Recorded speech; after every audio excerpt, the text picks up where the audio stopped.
जम्मू काश्मीर मधील पहलगामच्या बैसरण खोऱ्यात news 18 लोकमतची team पोहोचली आहे। दहशतवादी हल्ला झालेल्या बैसरणमधून न्यूज 18 लोकमतचा ग्राउंड रिपोर्ट। ज्या ठिकाणी दहशतवाद्यांनी भ्याड हल्ला करून निष्पाप लोकांचा नरसंहार केला त्या ठिकाणची सध्याची परिस्थितीचा आढावा घेतलाय आमचे प्रतिनिधी उदय जाधव यांनी।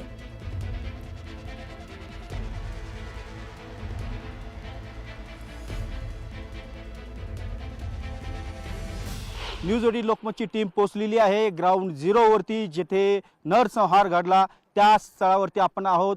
बैसनर इथल्या या पर्यटन स्थळी आपण इथे पाहत असाल, अतिशय सुंदर असं हे नंदनवन आहे काश्मीरचं, जिथे हजारोंच्या संख्येने पर्यटक येत असतात दरवर्षी। आणि याच ठिकाणी आपण पाहत असाल अतिशय अमानुष असा नरसंहार अतिरेक्यांनी घडवून आणलेला आहे। अतिशय भयानक असं चित्र जे आहे ते त्यावेळी आपल्याला पाहायला मिळालं होतं। हाच तो संपूर्ण परिसर आहे जिथे गोळीबार झाला होता आणि हे समोरचं जंगल आहे, त्या जंगलातून हे सर्व अतिरेकी जे आहे 6 अतिरेकी हे चालत आले होते आणि इथे आल्यानंतर त्यांनी इथे जे पर्यटक होते त्या पर्यटकांवरती अमानुषपणे गोळीबार केला आणि गोळीबार केल्यानंतर प्रत्येकाचं त्यांनी नाव विचारलं होतं। गोळीबार करण्यापूर्वी नाव विचारलं, त्यांचा धर्म विचारला आणि त्यानंतर त्यांच्यावरती तुफान गोळीबार जो आहे तो करण्यात आलेला आहे। आपण इथे बघत असाल या बाजूला की कशा प्रकारे एकूण परिसर आहे, अतिशय सुंदर असा हा परिसर आहे आणि या परिसरामध्ये हजारोंच्या संख्येने पर्यटक येत असतात। मात्र आता इथे एकही पर्यटक दिसत नाही। त्याचं कारण इथे झालेला नरसंहार। इथे आपण दुसऱ्या वरच्या बाजूला बघितलं तर या बाजूने देखील मोठ्या प्रमाणात गोळीबार जो आहे तो झाला।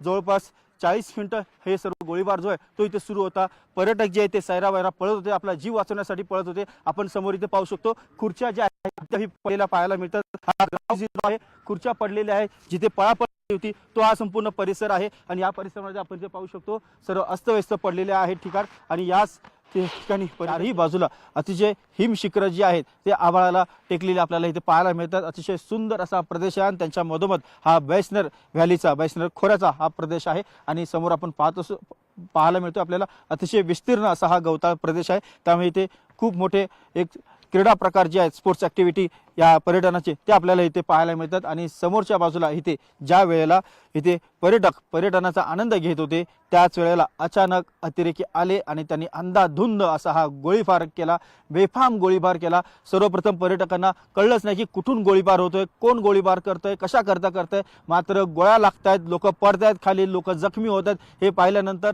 सर्व लोक घाबरले आणि स्वतःचा जीव वाचवण्यासाठी अक्षरशः पळापळ जी आहे सर्व पर्यटकांची ती सुरू झालेली आहे। आपण इथे पाहत असू इथे समोर जे कॅन्टीन एरिया आहे त्या कॅन्टीन एरियामध्ये देखील अनेक जे पर्यटक आहेत ते खाण्यापिण्यासाठी बसले होते। गोळीबाराचा आवाज ऐकून सर्वजण जे आहेत आपापला जीव वाचवण्यासाठी मिळेल त्या रस्त्याने पळत सुटले होते। समोर आपण पाहत असाल की एक संरक्षक जाळी जी आहे ती लावलेली आहे, त्या संरक्षक जाळीला देखील ओलांडून काही प्रसंगी तोडून समोरच्या जंगलाच्या दिशेने हे सर्व पर्यटक जे आहे ते आपला जीव वाचवण्यासाठी पळत होते। आणि ह्या बाजूला जे आपण जंगल पाहतोय उजव्या बाजूला, या जंगलाच्या बाजूने सर्वात प्रथम जो आहे गोळीबाराचा आवाज ऐकू आला। तिकडनं सर्व घबराट जी आहे ती सगळी सुरू झाली, पळापळ सुरू झाली आणि अतिरेकी याच मार्गाने या खुल्या मैदानावरती आले आणि त्यांनी सर्व पर्यटकांवरती अंधाधुंद गोळीबार करण्यास सुरुवात केली। जे पर्यटक ते त्यांना सापडले त्या सर्व पर्यटकांना त्यांनी त्यांचं नाव विचारलं, त्यांचा धर्म विचारला, त्यांना कलमा वाचायला येते की नाही हे पाहिलं आणि त्याच्यानंतरच ज्यांना कलमा वाचायला येत नाही अशा निरपराध भारतीय पर्यटकांवरती अंधाधुंद गोळीबार केला। आपण संपूर्ण हा जर परिसर पाहिला तर एक खुलं असं मैदान आहे, गवताळ प्रदेश आहे आणि या ठिकाणी पळण्यासाठी आणि लपण्यासाठी फारशी जागा नाही आहे। पळून जाण्यासाठी फक्त बाजूला जंगल आहे। पर्यटक जे आहे ते इथे पळत होते जंगलाच्या दिशेला, कारण एक खुलं मैदान आहे। खुल्या मैदानावरती अतिरेक्यांनी एकेका पर्यटकाला लक्ष करून गोळ्या मारलेल्या आहेत, अनेकांना जखमी केलं। जखमी केल्यानंतर त्यांना त्यांच्या जवळ गेले आणि त्यांचं नाव विचारलं, त्यांचा धर्म विचारला, त्यांना कलमा वाचायला येतो का हे सांगितलं। त्यानंतर ज्यांना कलमा वाचायला येत नाही, ज्यांचा धर्म जो आहे तो त्यांनी कळाल्यानंतर त्यांनी त्या सर्व भारतीय पर्यटकांना लक्ष केलं आणि त्यांना जागेवरती गोळ्या झाडल्या। आपण समोर पाहत असू अनेक पर्यटक पळण्याचा प्रयत्न करत होते, मात्र अतिरेक्यांकडे AK-47 सारख्या एक संहारक असं शस्त्र होतं आणि त्यांनी अंधाधुंद गोळीबार त्यांनी केला आणि मोठ्या संख्येने पर्यटक जे आहेत ते इथे मृत्युमुखी पडलेले आपल्याला पाहायला मिळतात। जवळपास 27 पर्यटक जे आहे त्यांना आपला प्राण जो आहे तो गमवावा लागलेला आहे। अनेक जे पर्यटक आहेत ते गंभीररित्या जखमी देखील झालेले आहेत। एक अतिशय हृदयद्रावक जे असं चित्र जे आहे ते या बैसनर व्हॅलीच्या या गवताळ प्रदेशामध्ये घडलेलं आहे। एक नंदनवन आहे, इथे आनंद घेण्यासाठी सर्वसामान्य भारतीय पर्यटक जे ते आले होते, मात्र इथे आलेल्या पर्यटकांना आपला प्राण जो आहे तो गमवावा लागलेला आहे। इथे जे पर्यटक आपल्या कुटुंबियासह आले होते त्या कुटुंबियांना आपल्या डोळ्यासमोर आपले आप्तस्वकीयांना प्राण सोडताना पाहावं लागलेलं आहे। अतिशय विदारक असं हे चित्र होतं। हे चित्र पुन्हा या भारतात पाहायला मिळू नये अशी इच्छा सर्व भारतीय व्यक्त करतात आणि या थरारक घटनेचा, या नरसंहाराचा भारतीय लष्कराने लवकरात लवकर बदला घेतला पाहिजे अशी इच्छा, अशी मागणी भारतीय लष्कराकडे प्रत्येक भारतीय करताना पाहायला मिळतोय। व्हिडिओ जर्नलिस्ट हर्षद गोरकासह उदय जाधव, न्यूज 18 लोकमत, बैसनर खोरं, पहलगाम। पोहोचलेली आहे बैसनर या पर्यटन स्थळी आणि याच पर्यटन स्थळी आपण पाहतो की कशा प्रकारे अतिशय सुंदर अशी ही पर्यटन स्थळ आहे। चारी बाजूला हिमशिखरं असलेले आपल्याला पाहायला मिळतात। सुरूचं बन जे आहे ते आपल्याला पाहायला मिळतं। उंच उंच हिमशिखरं जी आहेत ही चारी बाजूला आपल्याला इथे पाहायला मिळतात आणि चारी बाजूने हिमशिखरांनी वेढलेलं हे बैसनर अतिशय सुंदर असं हे पर्यटन स्थळ आहे आणि त्यामुळे काश्मीरला नंदनवन म्हटलं जातं आणि याच नंदनवनामध्ये एक आनंदाचे क्षण घालवण्यासाठी देशभरातून पर्यटक इथे दरवर्षी येतात।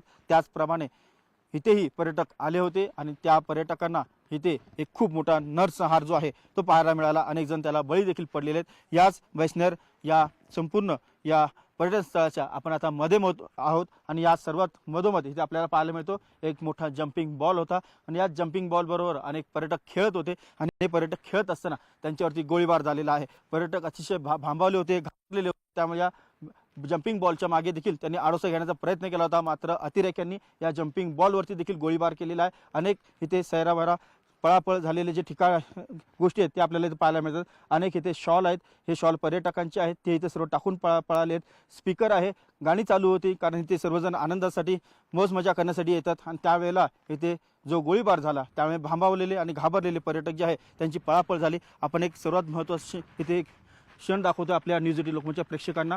हे आपण पाहतो आहोत इथे एक बंदुकीच्या गोळीचं निशाण जे आहे ते आपल्याला इथे पाहायला मिळतं। हे ताडपत्रीचा एक पत्र आहे, त्यामधून गोळी जी आहे ती आरपार गेली होती आणि इथे अशा अनेक गोळ्या ज्या आहेत ते लागलेल्या आपल्याला पाहायला मिळतात। या जम्पिंग बॉलला देखील गोळी लागलेली आहे आणि त्यामुळे इथली हवा जी आहे ती निघून गेलेली आहे। समोरच्या बाजूला देखील आपण इथे पर्यटकांना बसण्यासाठी अनेक बाकडे आहेत, ते बाकडे इथे आपल्याला पाहायला मिळतात। बाकड्यांवरती देखील अनेक पर्यटक जे आहेत ते नेमकं काय करते पाहत होते। नंतर जसं त्यांना कळलं की गोळीबार होतोय तेव्हा बाकड्यांच्या मागे देखील अनेक पर्यटक जे आहेत आपला जीव वाचवण्यासाठी लपले होते, मात्र ह्या सर्व लपलेल्या पर्यटकांना आलेल्या अतिरेक्यांनी वेचून मारलेलं आहे। प्रत्येकाला नाव विचारलं, त्यांचा धर्म विचारला, त्यांना कलमा वाचायला येतो का हे सांगितलं, ज्यांना कलमा वाचायला येत नाही त्यांना गोळी मारण्यात आलेली आहे। अतिशय विदारक आणि हृदयद्रावक असं चित्र जे आहे ते आपल्याला पाहायला मिळालं। आपण इथे पाहत असाल अनेक जे निशाणे आहेत धावपळीचे ते देखील आपल्याला इथे पाहायला मिळतात। हे पहा इकडे सर्व जमिनीवरती अजूनही रेकोट्या आणि जमीन जी उकरलेली आहे ती आपल्याला पाहायला मिळतं। सर्वात महत्त्वाचं म्हणजे इथे रक्ताचे डाग देखील आपल्याला पाहायला मिळतात। इथे आपण येऊ शकतो जवळ, इथे रक्ताचे डाग जे आहेत ते आपल्याला इथे पाहायला मिळतात। इथे पर्यटक जे आहे त्यांचे पार्थिव जे आहे ते इथे पडलेलं होतं, त्यांना गोळी लागल्यामुळे मोठ्या प्रमाणात रक्तस्राव झाला आणि रक्तस्रावामुळे त्यांचा इथे मृत्यू झाला होता। गोळ्या इथे अनेकांना घालण्यात आल्या होत्या, अनेक पर्यटकांचा जीव इथे गेला। इथे देखील रक्ताचे जे डाग आहेत ते आपल्याला पाहायला मिळतात। इथे एक पर्यटकांचं पार्थिव जे आहे ते पडलेलं होतं, त्या मृतदेहातून जे रक्तस्राव झालेला आहे ते रक्तस्राव आता इथे पूर्णपणे रक्त जे आहे ते सुकलेलं आपल्याला पाहायला मिळते। हे रक्त आहे मानवी रक्त जे आता पूर्णपणे सुकून गेल्याचं आपल्याला पाहायला मिळतं। इथे देखील दुसऱ्या बाजूला आपण पाहू शकतो इथे आणखीन एक पर्यटकांचं पार्थिव जे आहे ते पडलेलं होतं। इथे देखील आपल्याला पाहता येतं की रक्ताचे डाग आहेत, रक्ताचे डाग हे इथे सुकलेले आज आपल्याला पाहायला मिळतात। अतिशय हृदयद्रावक असं हे चित्र आहे। ज्या आप्तस्वकीयांना, ज्या कुटुंबियांना आपले जे गमवावे लागलेत पर्यटक, आपले आप्तस्वकीय गमवावे लागलेले, त्यांच्यावरती काय वेळ आली होती, अतिशय भयानक अशी वेळ आली होती ते आपल्याला इथे पाहायला मिळते। अतिशय भयवाह असं चित्र होतं। घाबरलेले पर्यटक होते, आपला जीव वाचवण्यासाठी इथे जंगलामध्ये ते पळत होते, मात्र पळालेल्या पर्यटकांना देखील या अतिरेक्यांनी वेचून मारलेलं आहे। समोरच्या बाजूला पाहतो आहोत, या बाजूने देखील पर्यटक पळाले होते, मात्र पळणाऱ्या पर्यटकांवरती देखील गोळीबार जो आहे तो करण्यात आलेला आहे। जे अतिरेकी आले होते ते अतिरेकी एक खाकी रंगाचा जो आहे गणवेश तो घालून आले होते आणि सर्वच जवळपास अतिरेक्यांच्या डोक्याला एक गोप्रो कॅमेरा जो आहे तो असल्यास साक्षीदार जे असलेले जे पर्यटक आहेत ते सांगतात। जे इथे नरसंहार घडलेला आहे त्याचं सर्व गोप्रो कॅमेऱ्याच्या माध्यमातून त्या अतिरेक्यांनी शूटिंग देखील केलं होतं. त्यांना जे नरसंहार घडवायचा होता तो नरसंहार त्यांनी घडवला आणि त्यानंतर ते या जंगलातून पळून देखील गेलेले आहेत. असा अमानुष प्रकार जो आहे मानवतेला लाजवणारा या नंदनवनामध्ये काश्मीरच्या घडलेला आहे. असा अमानुष प्रकार पुन्हा घडू नये अशी इच्छा सर्व भारतीयाची आहे. सर्वजण भारतीय जे आहेत ते संतप्त झालेले आहेत आणि या संतप्त झालेल्या भारतीयांचा राग शांत करण्याची जबाबदारी आता भारतीय लष्कराची आहे. भारतीय लष्करांना त्याने सडेतोड उत्तर दिलं पाहिजे. असे प्रकार पुन्हा घडू नयेत अशी इच्छा जी आहे सर्व भारतीयांची आहे. व्हिडिओ जर्नलिस्ट हर्षद गोरकासह उदय जाधव, न्यूज 18 लोकमत, बैसनर.